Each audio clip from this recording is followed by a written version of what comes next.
Live from New Delhi, you're watching DD India NewsHour, India's voice to the world. I'm Amritpal Singh. Coming up in the next 1 hour. West Asia on the boil, US and Israel launch coordinated strikes on Iran. Multiple Iranian cities hit. At least 51 students feared kill in a strike on a school.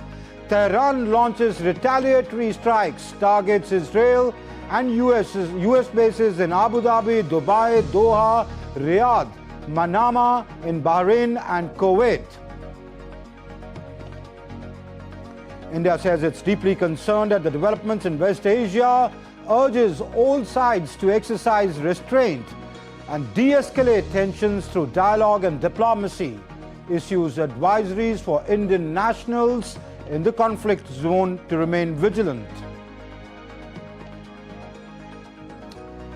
Europe expresses concern over West Asian escalation, calls for maximum restraint.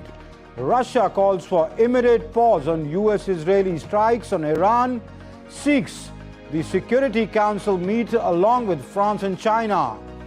Mediator Oman urges US not to get sucked into the war further, says it's not your war.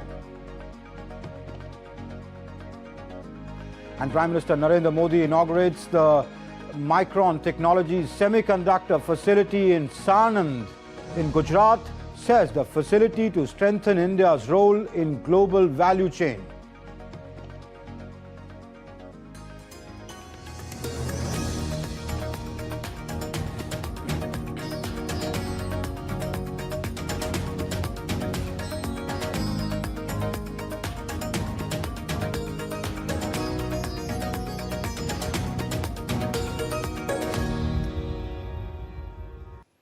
The United States and Israel launched coordinated military attacks on Iran, targeting key nuclear facilities.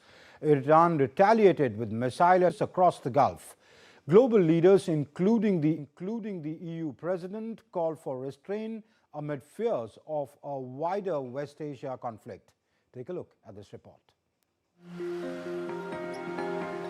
On Saturday, the United States and Israel jointly launched coordinated military strikes against the Islamic Republic of Iran, which led to a significant escalation in long-running tensions over Tehran's nuclear and ballistic missile programs. The United States military began major combat operations in Iran. Our objective is to defend the American people by eliminating imminent threats from the Iranian regime. The strikes were reported across multiple Iranian cities, including Tehran, Isfahan, Qom, Karaj, and Kermanshah, hitting a range of key military and strategic targets. Together with the United States, we will strike the terror regime harshly. We will create the conditions that will allow the brave Iranian people to rid themselves of the burden of this murderous regime. Following the Israeli-US strikes, Iran launched immediate retaliatory missile barrages. Iranian state sources and international reports confirmed missile attacks on multiple US military bases across the Gulf region. In Bahrain, US naval base was reportedly hit by Iranian missiles. In Abu Dhabi, explosions were heard and airspace closures were reported. Airspace and military facilities in Qatar also reported alerts. US bases in Kuwait were also reportedly affected by the Iranian strikes. Explosions were also heard in Dubai and Riyadh. As the West Asia crisis escalates, the conflict has drawn reactions from around the globe. EU President Ursula von der Leyen and European Council President Antonio Costa said that developments in Iran are greatly concerning and called on all parties to exercise maximum restraint.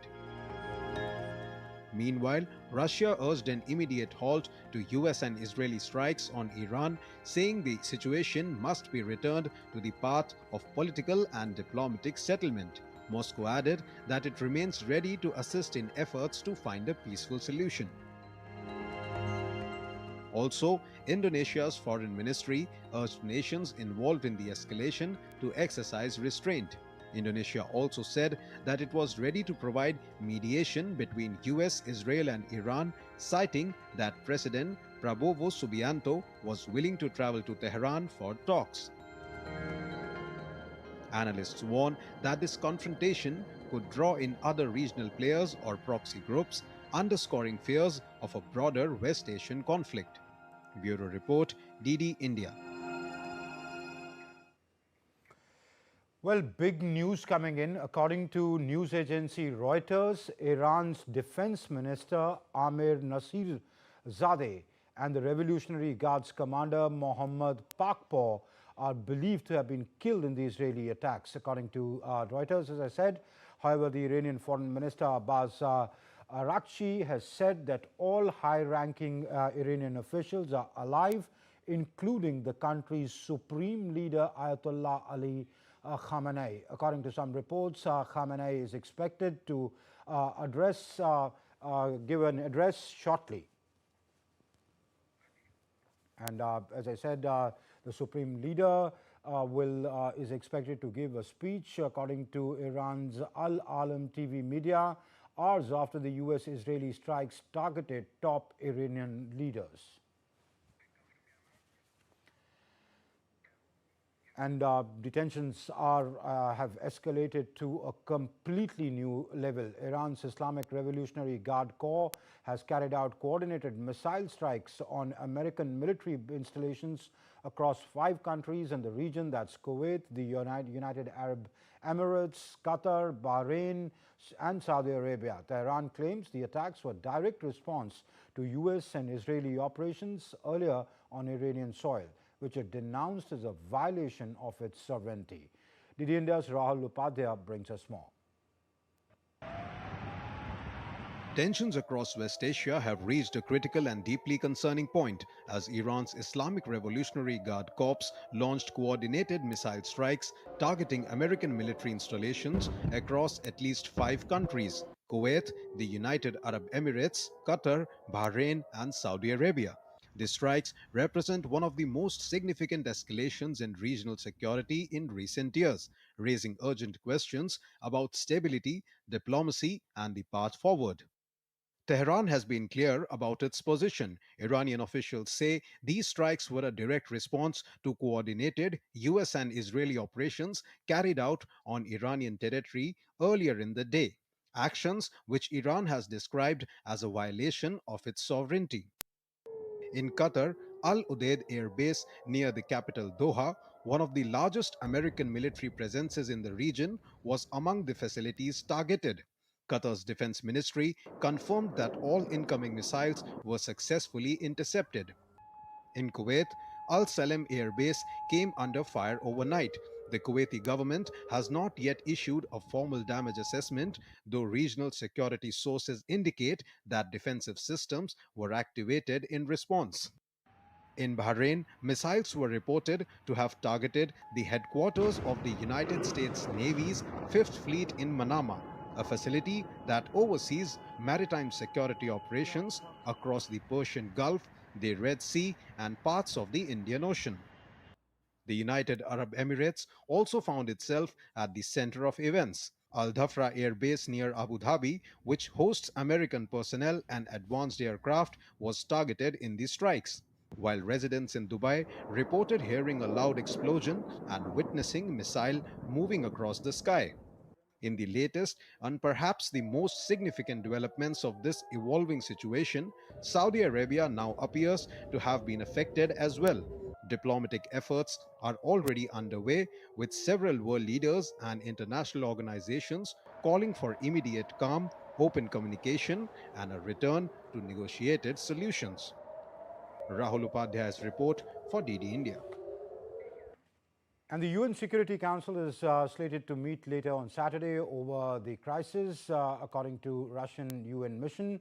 This comes after Russia, China and France called for an urgent meeting of the Security Council, warning that escalation of conflict involving the US, Israel and Iran carries serious consequences for international peace and security. The session has been urgently called to discuss the situation and assess the overall tensions. Meanwhile, India on Saturday voiced deep concern over recent developments in Iran and the Gulf region, calling for restraint and renewed efforts towards dialogue. In a statement, India's External Affairs Ministry urged all sides to avoid escalation and prioritize the safety of civilians. It emphasized that diplomacy must be pursued to de-escalate tensions and address underlying issues, while reiterating that sovereignty and territorial integrity of all states must be respected. The ministry also highlighted that Indian missions in the region are actively monitoring the situation. They remain in close touch with Indian nationals and have issued advisories urging them to stay vigilant and maintain contact with the missions and follow local security guidance. And India on Saturday issued fresh advisories for its citizens residing in the UAE, Israel, Iran and Saudi Arabia's Riyadh amid escalating tensions. The advisory in Israel, the Embassy of India in Tel Aviv advised Indian residents to remain vigilant at all times and closely follow safety instructions issued by Israeli authorities. Indian nationals have been asked to stay near designated shelters, identify protected spaces near their homes or workplaces, and avoid all non-essential movement. In Iran, the Embassy of India has advised the Indian nationals to remain indoors as far as possible and avoid unnecessary movement and closely monitor local developments. Emergency contact numbers have been issued for those requiring assistance. In the UAE, the Indian Embassy in Abu Dhabi has also issued a precautionary advisory. Indian citizens have been advised to avoid unnecessary travel, remain alert and comply with safety guidelines issued by the UAE authorities. Similarly, the Indian nationals residing in Riyadh in the Kingdom of Saudi Arabia have been asked to remain vigilant and strictly follow safety guidelines issued by local authorities. The Embassy of India in Riyadh and the consulate in Jeddah are operating normally and will issue further updates as required.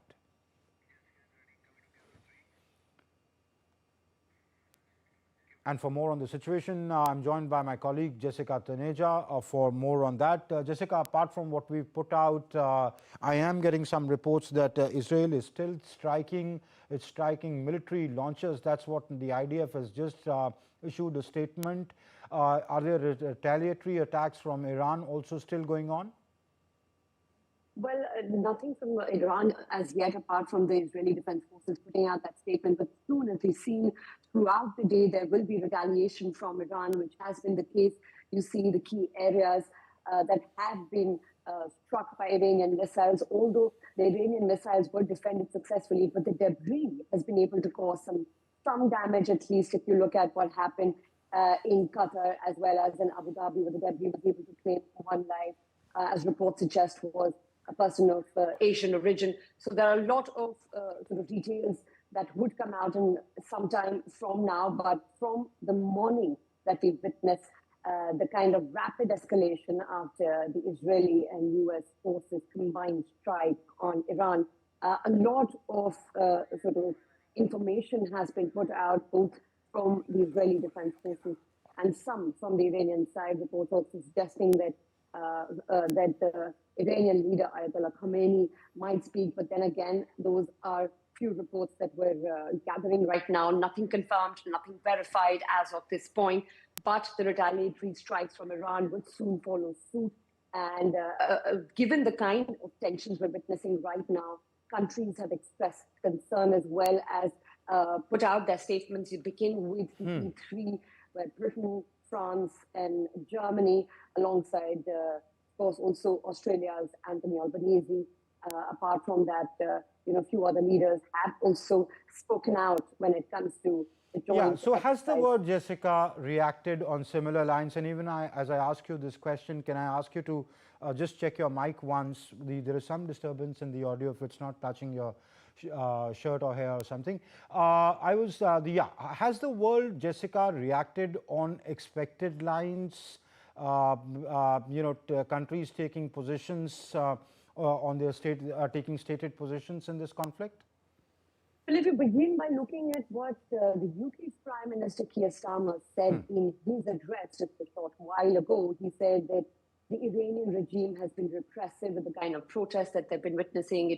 He also mentioned to point out that the proxies are trying to target people on the UK soil as well. So He said that their agencies have been able to sort of thwart those attempts on UK soil. But those, counterattacks keep happening. And of course, there's a wider conflict out on display right now. Apart from that, the UK Prime Minister didn't mention much about supporting or sending in their forces with the Israelis and the Americans for this particular military operation right now, witnessing or unfolding in West Asia. But look at what the French president has said, something on similar lines, that the Iranian regime has been oppressive, and with the economic woes that the Iranians have been going through for quite some time, 97% inflation, the rial almost devalued to the level that it had not seen in the last 10 years. So all of those things the leaders have been able to point out. Interestingly, you had the Australian Prime Minister Anthony Albanese, who said he would continue to support the Americans in this military endeavor of theirs. But that is the consensus or the reaction we've been able to carry or understand so far, apart from few leaders here and there, like the Spanish Prime Minister Pedro Sanchez, who seem to have said there should be caution and world needs to be sort of brought back to the idea of rules-based order, something that was taken up with absolute emergency after World War II, etc. So reminding the world a little bit of history. So the leaders have slightly different take on what is happening. But yes, when you look at America's strongest allies, both in Europe as well as in the case of Australia, there seems to be some support when it comes to the brutality of the Ayatollah Khamenei regime. Okay. All right, we leave it there, Jessica Taneja. Thank you very much for joining in for the moment. And still to come up on DD in the NewsHour, Prime Minister Narendra Modi launches nationwide HPV vaccination campaign and development projects worth 17,000 crore rupees in Rajasthan.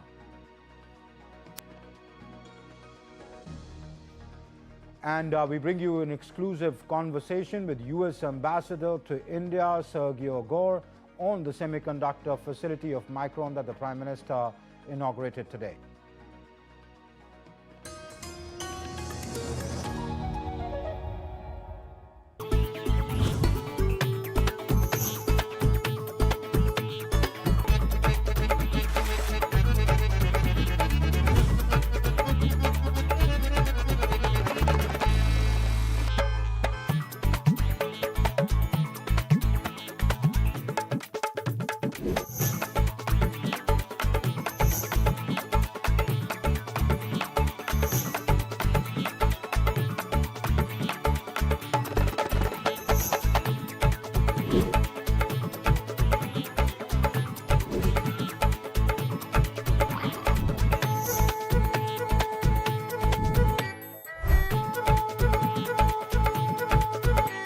Welcome to Jaipur.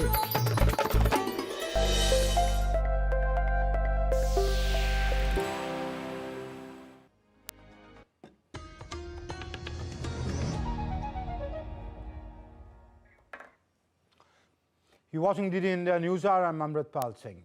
Well, fighting between Pakistan and Afghanistan's military entered its third day on Saturday as foreign governments expressed increasing concern and called for urgent talks. Pakistan's airstrikes on Friday hit Afghan military installations and posts, some of them in Kabul and Kandahar, in one of the deepest Pakistani incursions into its western neighbor in years. Islamabad accuses Afghanistan of harboring Tehreek-e-Taliban Pakistan militants who it says are waging an insurgency inside Pakistan, a charge that the Afghan government denies. Pakistan said it was responding to cross-border assaults, while Kabul complained of a breach of its sovereignty, saying it remained open to dialogue, but warning that any wider conflict could have serious consequences. And back home, India took a giant leap in its tech journey as Prime Minister Narendra Modi on Saturday inaugurated Micron's semiconductor facility in Sanand in Gujarat, marking the start of commercial production. Calling it a historic milestone, Prime Minister Modi said that semiconductors are the backbone of AI revolution. While oil defined the 20th century, microchips will power the 21st. DD India's Meghna Dev brings us this report. Modi inaugurated the Micron ATMP facility in Sanand, Gujarat, marking the start of commercial production and a major milestone in India's technology journey. Calling it a historic moment, the Prime Minister said that after showcasing India's AI strength at the recent summit, the nation is now proving its commitment to global technology leadership. He emphasized that India is moving beyond software and IT services, rapidly building its identity in semiconductor manufacturing. Micron की D RAM और net solutions दुनिया भर के data centres, AI applications, mobile devices और advance computing system को शक्ति देती है। अब ये यहीं इसी साणंद की धरती पर बनेंगे। यहां एडवांस वेफर्स को हाई क्वालिटी मेमोरी और स्टोरेज प्रोडक्ट्स में बदला जाएगा। इस प्लांट में अभी सैकड़ों लोगों को रोजगार मिला है। आने वाले समय में इसमें और अधिक विस्तार होगा। Highlighting the project's swift progress from the MOU in 2023 to commercial production in 2026, Union Minister Ashwini Vaishnav said that the journey from foundation to production just took 900 days to complete. जून 2023 में माननीय प्रधानमंत्री जी ने कैबिनेट में approval दिया। सितंबर 2023 में इस plant की foundation हुई और आज फरवरी 2026 में प्रोडक्शन स्टार्ट हो रहा है। 900 दिन में फाउंडेशन से प्रोडक्शन। मोदी है तो मुमकिन है। Micron CEO Sanjay Malhotra described the project's massive structure and said that it was executed with strong intent. This is a historic moment for India, for Micron technology. Micron technology is a global leader in memory and storage semiconductor technology, and that is today at the heart of AI. Micron here is now bringing that leading edge memory production to India. Prime Minister described semiconductors as the backbone of the AI revolution, stating that while oil shaped the 20th century, microchips will define the 21st. Under the Semicon India program, multiple projects are underway across the country, building a pan-India semiconductor ecosystem. Meghna Dev's report for DD India. And at the inauguration of the new Micron Technology Semiconductor Facility in Sanand in Gujarat, the spotlight was also on the deepening strategic and economic partnership between India and the United States. Speaking exclusively to DD India on the sidelines of the event, the U.S. Ambassador to India, Sergio Gore, described the relationship as an incredible partnership and pointed out that a growing number of American companies are now looking towards India for investment and expansion. Take a listen. I'm joined in by the U.S. Ambassador to India, Sergio Gore. Thank you so much, sir, for speaking to DD India. We are here at the Micron facility in Sanand in Gujarat. Obviously, Micron was one of the first projects to be approved under the India Semiconductor Mission.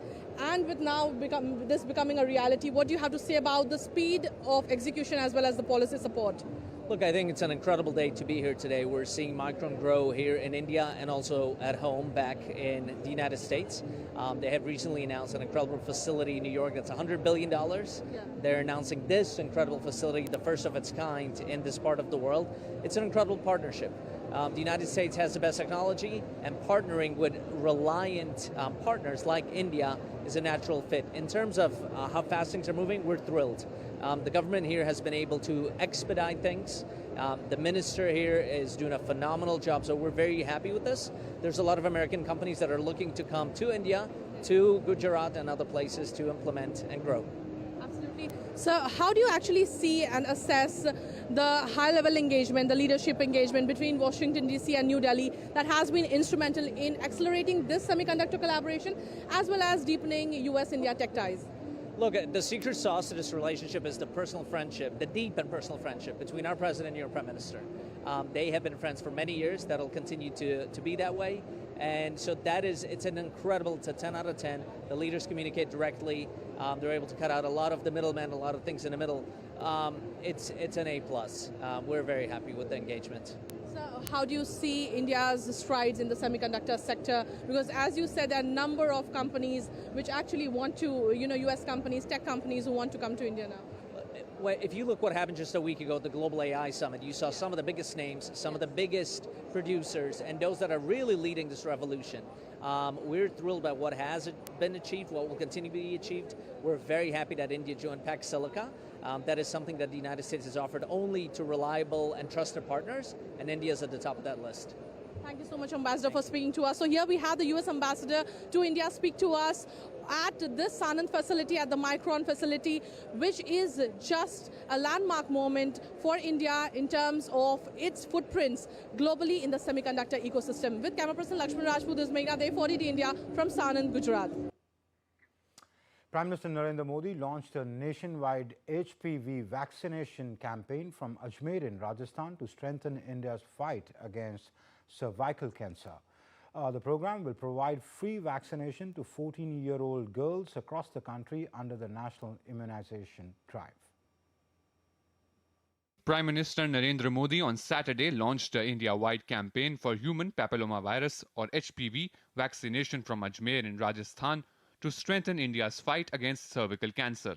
The initiative aims to prevent cervical cancer by protecting girls before potential exposure to HPV infection through early vaccination. जहां अजमेर से HPV vaccination अभियान शुरू हुआ है, ये अभियान देश की नारी शक्ति को सशक्त करने की दिशा में अहम कदम है.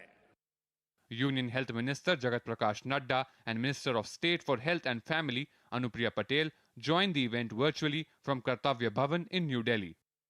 I would like to extend my heartiest gratitude to Honorable Prime Minister of India, who's launched the HPV vaccine today to protect our young girls who are in the age group of 9 to 14 years against cervical cancer, which is the second most common type of cancer, today taking lives of approximately 80,000 women every year. This initiative will protect our girls because we are starting this vaccination for girls in the age group of 14 years in the first phase, and it will be an intensive campaign for 3 months. The program will target approximately 1.15 crore girls aged 14 every year across all states and union territories. As he launched the HPV vaccine, which is a very, very amazing step, because as we know, this vaccine is very expensive and it's very helpful for the villagers who can't afford this. So I'm feeling amazing and I'm feeling very proud that I got this opportunity. The vaccine will be provided free of cost through India's elaborate public health network run by the government. India's national program uses Gardasil 4, which comprises HPV types 6, 11, 16, 18 in a single dose schedule aligned with global scientific evidence and WHO recommendations. Bureau Report, DD India. And during his visit to Ajmer, the Prime Minister also inaugurated and laid the foundation stone of projects worth approximately 17,000 crore rupees across sectors, including roads, electricity, water, health and education. Prime Minister Modi also laid the foundation stone for the Bandikul Jaipur 4-lane Greenfield Expressway and inaugurated package 14 of the Delhi-Vadodara Expressway. The Prime Minister also distributed appointment letters to more than 21,000 youth. अब राजस्थान में paper leak पर लगाम लगी है, दोषियों पर सख्त कार्रवाई हो रही है.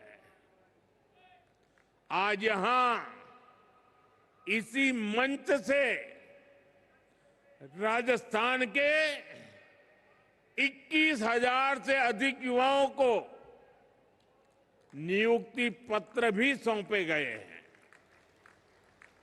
ये बहुत बड़ा बदलाव आया है. With a development-led focus on the southern region of India, Prime Minister Modi will pay an official visit to Tamil Nadu's Puducherry and Madurai. In Madurai, Prime Minister Modi is scheduled to lay the foundation stone and inaugurate infrastructure projects worth over 4,400 crore rupees in Madurai. The projects aim at enhancing connectivity, improving mobility and accelerating regional economic development. Followed by the inauguration, Prime Minister Modi will address a gathering on the occasion. And still to come up on DD India's NewsHour, we discuss the fallout of the military strikes on Iran with special guests on the show.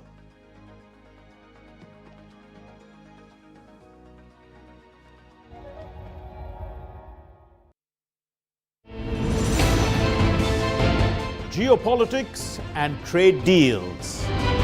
Economic challenges amid development. Hard work and the path to prosperity. It's the economy always. Between walkers, money is what money does and says. Supply creates its own demand. Between the bulls pulls and bears tears. When supply chains globalization and India rises to the podium. We'll get you centered with the Economic Brief at 8 p.m. every Thursday on DD India.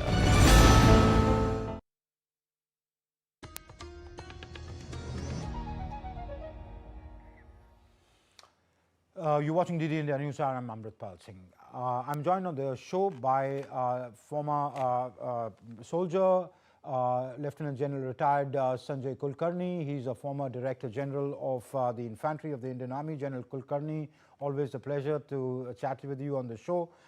To understand what's happening, what is unfolding in West Asia, let's, as a military man, tell me what is the objective of this operation? What do you understand?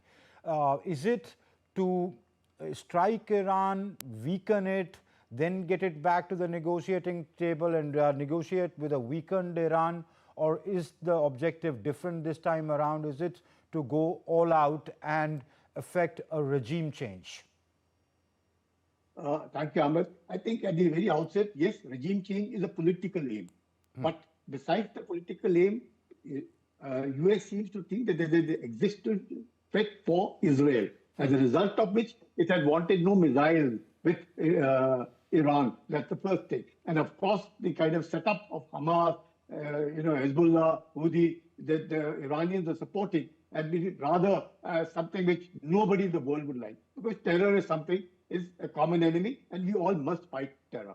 Irrespective of that, the question is of the nuclear thing. The nuclear thing, well, I would say to a large extent, Iran may have given in. But Iran probably felt that the issue of sovereignty comes when it comes to missiles, because the protection Iran feels it needs missiles, and the new ones, which have a range of over 2,000 kilometers, can target Israel, and that is where the whole process starts. But not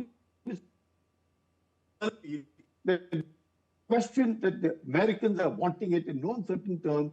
The Chinese have struck what they call a $400 billion deal with the Iranians for oil. You have the oil going from Venezuela, almost 70% of Venezuela. Now, the question isn't the oil that the Americans don't want, but what they want are dollars for this oil which is being sold from these countries to go to the SWIFT system. Now, if each of these countries decide to pick up oil in their currency, then the dollar which they print, it becomes almost like a paper, which would have no value. You've seen it now. It's almost 1,60,000 rupees for 10 grams of gold. So collateral, collateral required for a dollar. Okay, so General, are you then arguing that the Americans and the Israelis, by hitting, say, their missile facilities, or even in some cases a school has been hit where reports say about 51 students have been killed in Minaz in northern Iran, will they be able to sort of weaken the Iranian resolve and get them back to the table, or cut their deal with the Chinese? Will they be able to affect that by these military strikes? See, two things. Both military strikes also, if America thinks it can't be done otherwise, because despite Mr. Trump's son-in-law as part of it with Witkoff, and over a period of time with Oman facilitation, they've realized there are no direct talks, they're indirect talks. So Oman is facilitating. That means the two sides aren't actually talking eyeball to eyeball. With whatever input they're giving to the President of the United States, he seems to feel, well, probably Iran is managing to get a little more stronger day by day with missiles and whatever it is. And rightly so, if you look at the entire thing, despite the preemptive strikes by the United States and Israel on Iran called it provocative and retaliated. I don't think anybody really expected Iran to retaliate in the fashion that they have. They struck 10 countries in one go. And all of it, despite the entire 2 aircraft carriers there, you have the electronic warfare, the entire jamming being done of all of it. They know exactly from where the missiles will be taking off. They know all of it. And despite that, 19 of the United States bases have been hit in the Middle East. That means a lot. Therefore, somewhere down the chain, the United States probably has been either complicit, because in these 12 days, Iran instead has attempted to toughen itself. It's gone underground. It has ensured that its leaders are not killed. It has ensured that at least the first retaliation would be strong enough. It would not capitulate as easy as it is. Though much has been said that probably Iran may have lost its defense minister. A sizable number of IRGC commanders and troops have been lost. There have been heavy losses in Iran. But the fact that Iran could retaliate to the first strike, I think it goes to the credit of Iran. However, having said that, I think this night is going to be very difficult for Iran. No, but most of their missiles, there's a huge mismatch between Iran and the US military combined might there. Iran had to retaliate. It had to be seen as retaliating, but much of its missiles, except for if you leave the Manama naval base, have been intercepted and they've been neutralized, be it in Israel or be it over other facilities, Kuwait or even in UAE or Riyadh, they've been intercepted. So there is a mismatch there. But again, let me come back to the question, General. What is Donald Trump and Benjamin Netanyahu trying to do here? Are they going to go all the way and only stop once they affect a regime change? And is it that easy? I mean, who all do you take out? Do you take out the Ayatollah? Do you take out Pezeshkian? Do you take out, what do you do with the whole range of stack of the IRGC leadership? How easy or difficult is that? And if it is an objective in the first place? Yeah, see, two things. First and foremost, of course, what we're talking about, the air defense. No air defense is 100% foolproof, though 90% to 95%, and with the new technologies which Israel also developed after the 12-day war, that would have given Israel enough chance to survive, and which it has. So would the air bases of America, because the Americans would be expecting Iran to attack. But despite all that, what you rightly said, the strikes have not been as powerful or as effective as they should have been. Notwithstanding that, the question is, would the Iranians be able to go for a regime change? I would personally say, well, Iranians might consolidate and would not let that regime change happen at this point of time. Because they seem to feel that Iran is also an old civilization, number one. Number two, they also have the prestige at stake now, irrespective of whatever it is. They do feel isolated. That's the reason why all the Middle Eastern countries, 8 of them, have been hit by Iran. Not that the countries have been hit. I'm told Burj Khalifa and all have been told to vacate. It's indicated that Iran is also pressurizing these countries, that you pressurize your friend America and tell them to stop bombing us. If they think they are Venezuela, we are not Venezuela. We have a certain 3,000 to 5,000 missiles, and they have a huge nuisance value.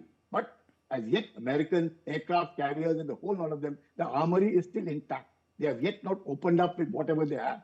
Once that happens, then if Iran is unable, then I don't think. See, there is an option of capitulation. Iran might realize that it's not worth it. Would it be okay, like Ukraine, to get totally Ukraine and finish your country? Or would it be better then, and that implosion within Iran, which Mr. Trump and the Americans are looking at, that there is a sizable amount of anti-Khamenei wave in Iran, which might lead to an implosion in Iran. I personally think may not really work because over a period of time, this clergy has been there for 47 years. If they've been in command of Iran for 47 years, that means a lot. And the Iranian people, much that they would want a freedom, they would want a little bit of more this thing. But Shah Pahlavi is also not popular. That's another question. Is the leadership that can be propped up? If not Khamenei, maybe his son, maybe somebody else. So it's very difficult. You're right in one way that leadership change is not going to be easy unless until it comes from the Iranians themselves, which again seems doubtful. If Iran is under pressure, the way they are, they may not accept a regime change so soon because that would be seen as total capitulation by Iran, which I don't think the whole civilization will accept. Right.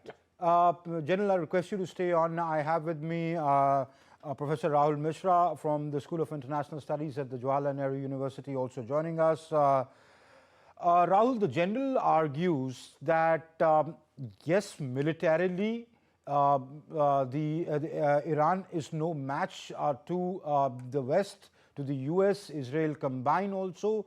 But if the Americans and the Israelis try and affect a regime change externally, all that anger against the government or all that anger against the current regime within the common Iranian may really fritter away and they may unite, and the Americans and the Israelis may not achieve the objective of regime change.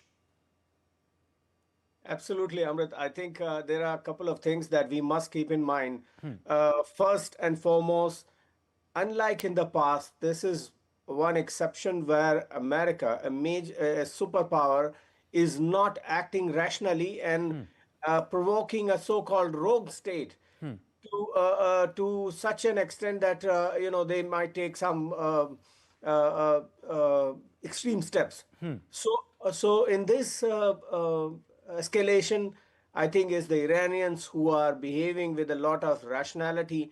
They know that if this mutually assured destruction starts, the damages will be very high on the Americans, on the Iranian side. Americans, of course, will get affected, but still, Iran is not in a position to have a decisive win either over Israel or the US, and that is what they have in mind. So strategically, they are very rationally thinking about it. Now, unlike other countries, Iran is one actor which, of course, gives due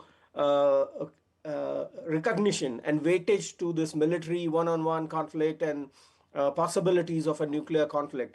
But they also give enough weightage to the diplomatic equation. Now, what we have to perhaps observe is how Russia and China and other countries respond to this situation where Iran did not start it, is the Americans started it. And whether it is regime change or Trump saying that that he is unhappy with Iranians and therefore they attack, does not really make sense to me. Yeah, there was no immediate provocation really. I mean, if you look at either Netanyahu or Trump's statement, they've said, well, he goes back to the 70s, 80s, 90s and said they did this, they've suppressed protests, they've killed protesters. But what was the immediate provocation? In your State of Union, you were saying, I'm ready to use diplomacy. So there was no immediate provocation. Absolutely. You are spot on that point. And I think General also mentioned that Iran is not Venezuela. If Trump is under any disillusion, under any illusion that this whole thing is going to give him a decisive victory, that is not going to happen. True that Americans and wider Western community, Israel alongside, is disillusioned with this whole mechanism of promoting peace, securing a stable system where Iran gradually goes for denuclearization. I think that is not going to happen. Denuclearization. Okay, then Rahul, let me ask you what I began by asking General Saab, that why did they do it? What was their objective? Was it to weaken Iran, then get them back on the table, negotiate with a weakened Iran, or is it to go all out and effect a regime change? What, to your mind, is the objective of this whole op? Well, I do not want to put it in those words, but I have no choice. Trump acts like a businessman and has no sense whatsoever of diplomacy, statecraft, and military strategy. attacking a nuclear power state which has its own, position in the region and has diplomatic connections which can swing, have powers on board which can swing to its side. It's really a foolish strategy to attack Iran and at this scale without exercising all the options and also giving a due assurance to Iran. I mean, having seen the Venezuelan experience or Ukrainian experience, which country which is at the wrong side of the US would not want to have nuclear weapons? I mean, this is your only security guarantee, right? So I think what provoked Trump is, of course, he was looking for conflict or situations elsewhere, and he is one guy who thinks that regime change is the best solution, which is, of course, very hawkish, very hyper-realist position on this. Yeah. Goes back to Colin Powell and other leaders of that sort. But this is not going to extract any major tangible gains for the US.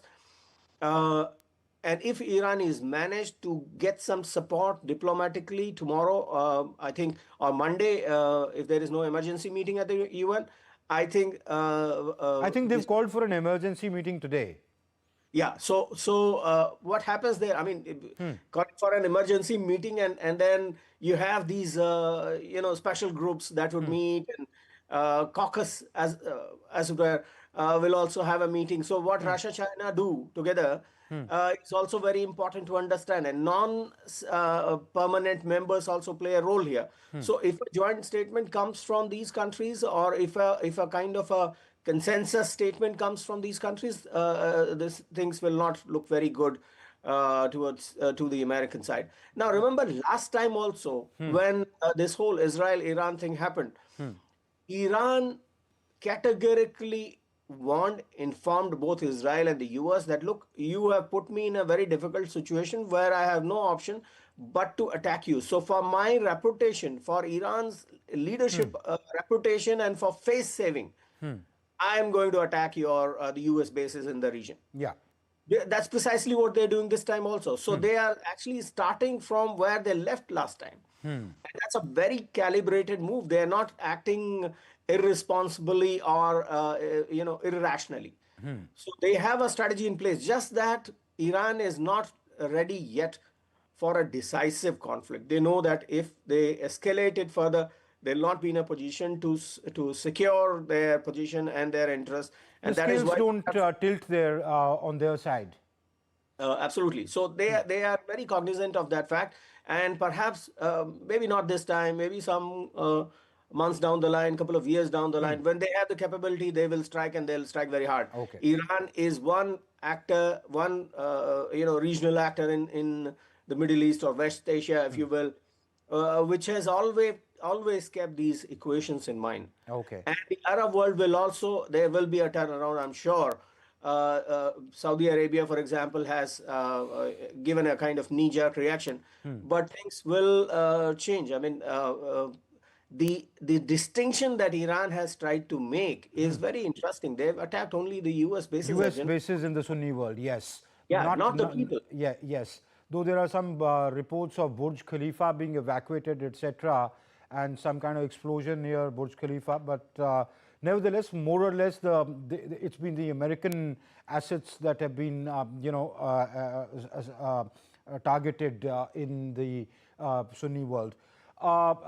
General Kulkarni, okay, whatever has happened. Where does this go from now? Will it be different from last year's 12-day war? Or will it end like that? Or will it continue would we see action for a few more days? I think if Iran can survive for the next 72 hours, it will again be back on the table, because Iran will accept zero stockpiling. Iran will say, okay, no enrichment at all beyond 5%, and we de-enrich everything, whatever we have. Probably Iran might accept. But if you tell Iran that have no missiles whatsoever, that probably may not be acceptable to Iran, because every nation has a right to defend its territorial integrity and sovereignty. So on that aspect, I'm sure even much that you would want Iran to go away with it, it will not work out. Yes, Iran can be forced that they will not finance, they will not equip, and they will not encourage these proxies like Hamas, Hezbollah, and Houthi. And therefore, it is much better for Iran also to behave like a normal state and not behave a little differently, even though Iran is an old civilization. But this kind of a behavior, propping up proxies, propping up terrorists, fighting here, not letting things, or the Strait of Hormuz being blocked, 20% of the oil passes through that, create chaos the world over. I think that may not really be appreciated. And Iran must do whatever it does, as I rightly agree, rationally and in a manner that, yes, zero stockpiling given. We will not, I repeat, not have IAEA inspections can be done and seen anywhere and everywhere in Iran. Missiles, no, we will make maybe 2,000, maybe 5,000 kilometers tomorrow, because that's their right, how we depend and how the world looks at it, which we see differently. Hamas, Hezbollah, Houthis, definitely a big no. Nobody should be allowed to finance such terrorist organizations, creating destabilization in the Middle East. I think Iran seems rational, and the foreign minister seems to be giving in those kind of statements that they're willing to accept zero stockpiling of the uranium, because the 400 odd kgs of uranium, which is high enriched, over 70%, is still missing. And therefore, that has a capability of at least 70 odd nuclear bombs. And that's a huge kind of a threat to Israel. It's a threat to everybody in and around. And there are rogue states also. You see all that deals done between Pakistan and Saudi Arabia. Where is that deal? Saudi Arabia is under attack. Nothing is working out. Everybody has realized what it is all about. And I think Russia is away, China is away. So there's no question of a world war either. It's going to be a regional war, which hopefully it survives for 72 hours. If Iran can survive 72 hours, I think it's a big thing. And the world will pressurize Trump. His is also irrational at this point. And give some breathing space to Iran to get back to the table. We'll see how that plays out in the coming days. We'll keep a track of that. Thank you, Professor Rahul Mishra and General Kulkarni, for being on the show. Thank you very much. Thank you, Amrit. And amid escalating tensions in West Asia, India's Directorate General of Civil Aviation has issued an urgent advisory directing Indian airlines to avoid high-risk airspace over Iran, Iraq, Israel and parts of Gulf region until the 2nd of March. Passenger safety has been placed at the highest priority. The Ministry of Civil Aviation remains on the 24-hour alert with its round-the-clock passenger assistance control room closely monitoring the evolving situation and reviewing preparedness in light of changing airspace restrictions. Vice President of India, C.P. Radhakrishnan, graced the valedictory function of the centenary celebrations of St. Berchmans College in Chenganassery in Kerala on Saturday as a chief guest. On the occasion, the Vice President also inaugurated the Berchmans Center for Emerging Technologies and the Dr. K.M. Ibrahim Center for Energy and Environment. Addressing the event, the Vice President said that even the smallest act of giving reflects inner richness, and serving others is the greatest contribution to society. On this note, he recalled the college's motto, "Charity is nobility." And in sports, India's 2020 World Cup 26 campaign has reached a decisive moment. After an unbeaten group stage and a mixed Super 8 run, the men in blue will now face a virtual quarter-final against the West Indies at the Eden Gardens in Kolkata this Sunday. With a semi-final berth on the line and no room for error, it's a clash that promises high intensity and high stakes. Here is more.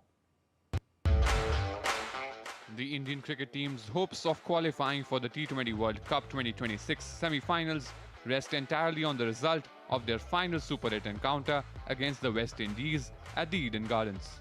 Reigning champions India sailed through the group stage unbeaten, but their title defence took a serious hit with a loss to South Africa in their Super 8 opener. Under pressure, they responded strongly with a commanding 72-run win over Zimbabwe to stay alive in the race. While South Africa already defeating the West Indies earlier and sealing their semi-final berth with 4 points and a superior net run rate, the equation in Group 1 is now crystal clear. The top two teams from each Super 8 group progress to the semi-finals. For India, the scenario is simple: beat the West Indies and qualify alongside South Africa. A win would take India to 4 points, while the Windies would remain on 2. However, a loss would end India's campaign. In case of an abandoned match, Both teams would share a point and finish on 3 each, but West Indies would advance due to a superior run rate. Conditions also play a key role. Eden Gardens has already produced high-scoring contests in this World Cup, with an average first innings score of around 180, and the 200 mark has been crossed twice. While the surface has offered assistance to both batters and bowlers, dew remains a potential factor in the night game. Interestingly, while India dominate the overall T20I head-to-head, the trend shifts in T20 World Cups. The West Indies have won 3 of their 4 World Cup meetings against India, with India's only victory coming in 2014. At Eden Gardens, though, India enjoy a perfect 4-0 T20I record against the Caribbean side. For India, it's a straightforward win and move forward, lose and go home. A semi-final spot, pride and title defense hopes all hinge on one final Super 8 showdown. Sports Desk, DD India. And that's it in this edition of DD India NewsHour, but do let us know your thoughts on the news of the day. For those on the go, you can get all the latest news and updates from India and across the world on DD India's mobile app. The app is available both on Android and iOS platforms. Scan the QR codes that you see on your screen to download now. We'll be back with more news as it breaks here on DD India. I'm Amritpal Singh. From my entire team here in Delhi, thanks for watching DD India NewsHour. Bye-bye.